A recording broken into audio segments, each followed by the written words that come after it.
Jérôme Ferrari, bonsoir. Bonsoir. Vous êtes en Corse pour présenter votre nouveau roman, Le Principe. Le précédent, Le Sermon sur la chute de Rome, vous a valu le prix Goncourt 2012. C'est sans doute le plus convoité des prix. Comment on se remet à écrire après un prix pareil?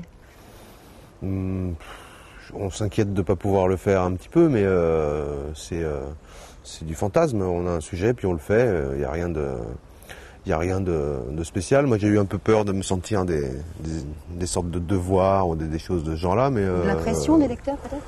Non, j'en ai pas eu et c'est heureux parce que je crois que ce serait vraiment un problème de se mettre dans un état d'esprit comme ça pour écrire. Quelque chose qui empêcherait de faire son travail correctement. Est-ce que vous avez réécrit dès le début de l'année suivante? Mais je réécris jamais tout de suite quand j'ai fini un roman. D'abord parce que j'ai besoin de mûrir un peu un projet avant de me mettre à écrire. Et donc la seule chose que ça a changé, c'est que comme ça a compliqué un peu mon agenda, il y a un peu plus de temps qui est passé, mais guère plus. Est-ce que vous aviez déjà à ce moment-là l'idée de faire un livre sur Heisenberg, oui. Ou ça vous est venu à ce moment-là? En règle générale, les idées de nouveaux romans me viennent quelques mois après la parution du dernier. Et c'est exactement comme ça que ça s'est passé, mais ça a été assez rapide. Oui. Avec Le Principe, vous nous faites découvrir le physicien Werner Heisenberg, prix Nobel en 1932. Qu'est-ce qui vous a séduit dans cette histoire? Ce qui m'intéressait avec le personnage de Heisenberg, c'est que c'est vraiment un destin allemand du XXe siècle. Il est né en 1901, il est mort en 1976, il a traversé tout le siècle. Il y avait vraiment il y avait une belle matière romanesque. Votre narrateur, c'est un aspirant philosophe désenchanté. Qu'y a-t-il de vous dans ce personnage? En lisant, on a l'impression que c'est beaucoup vous.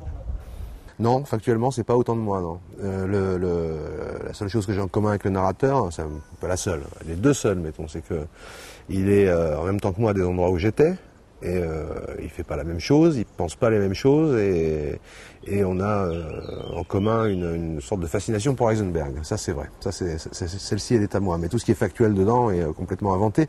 C'est même le personnage du narrateur qui porte tout l'aspect fictionnel du roman, puisque ce qu'on lit sur Heisenberg est réel.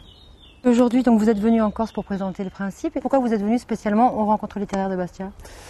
Cette année, j'habitais à Paris, donc j'avais pas pu faire de rencontres en Corse. Et voilà, l'année dernière, quand elles ont commencé, j'étais aux Émirats, j'avais pas pu venir. Voilà, j'avais promis que je viendrais, et je tiens mes promesses. Et ma dernière question, est-ce que vous travaillez déjà sur le prochain? Vous avez commencé à écrire? Absolument pas. Je ne fais rien d'autre que de parler de celui-là pour l'instant. Mais je vais arrêter cette période-là assez rapidement et me mettre au prochain, j'espère cet été. Même pas encore une idée, une piste? Si, j'ai une idée. Vous n'allez pas me le dire? Non, je vais pas vous le dire. Je vous remercie. Merci à vous.